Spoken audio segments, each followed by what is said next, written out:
Welcome to Film Riot. Today we have something very cool, which is BTS from the film The Nun, which comes out September 6th and looks pretty creepy. It comes from the Conjuring universe, which I'm really digging all those films, which all feel like they harken back to sort of classic ghost story tales in a lot of ways with a modern twist, which is something that I've really been enjoying. But today we get to take a look behind the scenes on how they made the film, which, as I've said before, is something that I think is a really valuable thing to be able to have as a filmmaker. Plus, it just looks really cool. So I'm going to shut up now so we can jump into that. Logo.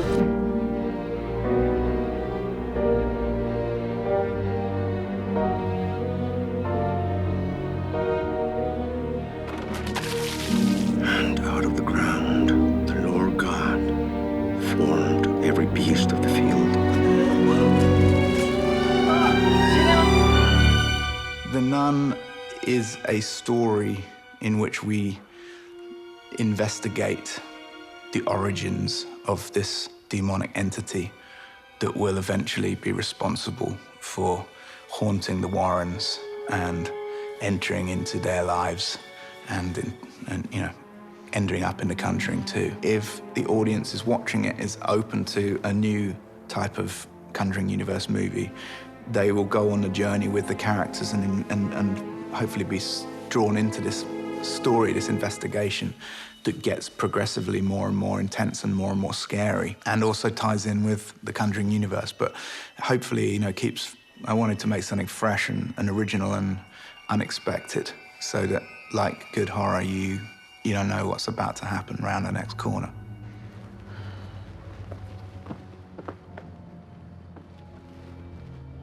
There's more of it.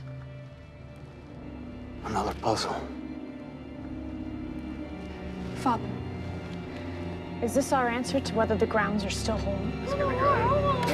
When we first meet Sister Irene, she is a young woman who is a novitiate in the church. She's on the path to becoming a nun. And that's not an easy accomplishment to try and achieve. It takes a lot of effort and energy, and it's a continuous struggle for self-perfection.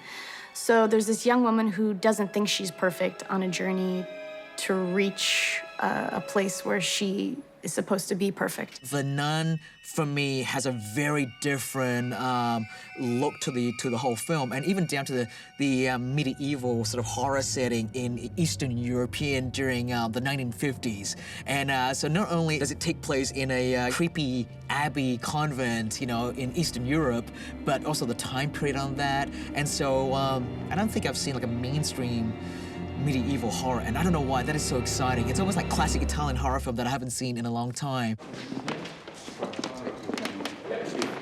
You don't actually do the gun shot, or you go off there. He go off his action, so you're more like coming in wherever you can. And I don't do the yeah. The story, I think, has a couple layers to it, and I also want to reflect that in the location as well. So, you know, in the first act, we're sort of on the surface or on the outside of the castle. In the second act, we cross over. Now we're inside the castle and on the ground floor and the upper levels.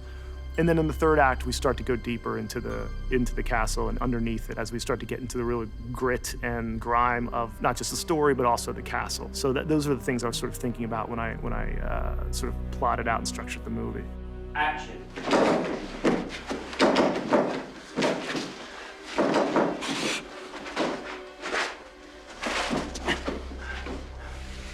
Damien.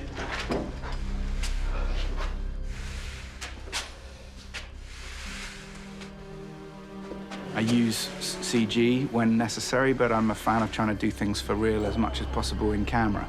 So both the effects, but also the locations. I want the film to be, you know, a grounded, atmospheric movie, heightened, you know, through the terror. But if it feels real, that can also transmute through the actors, the performances, the scares. When we made Conjuring 2, people really love, you know, the nun character, the main antagonist. And so it became, you know, felt like a natural thing to do was kind of expand on her story, where she came from, you know, find out a little bit about her origin and where her character would ultimately go.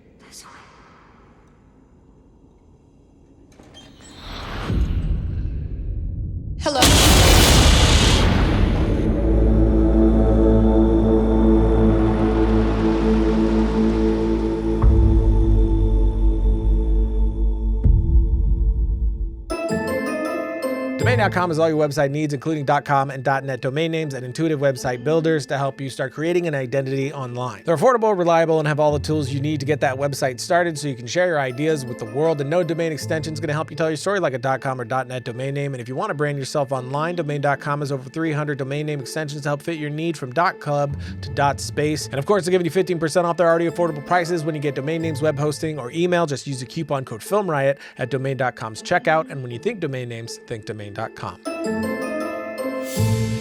Logo. So that's it for today, which means it's time for my suggestion of the week. And this is a 20-plus minute interview with Michael Haig about story structure. It is very interesting, so definitely check that out in the links below. And until next time, don't forget to write, shoot, edit, repeat.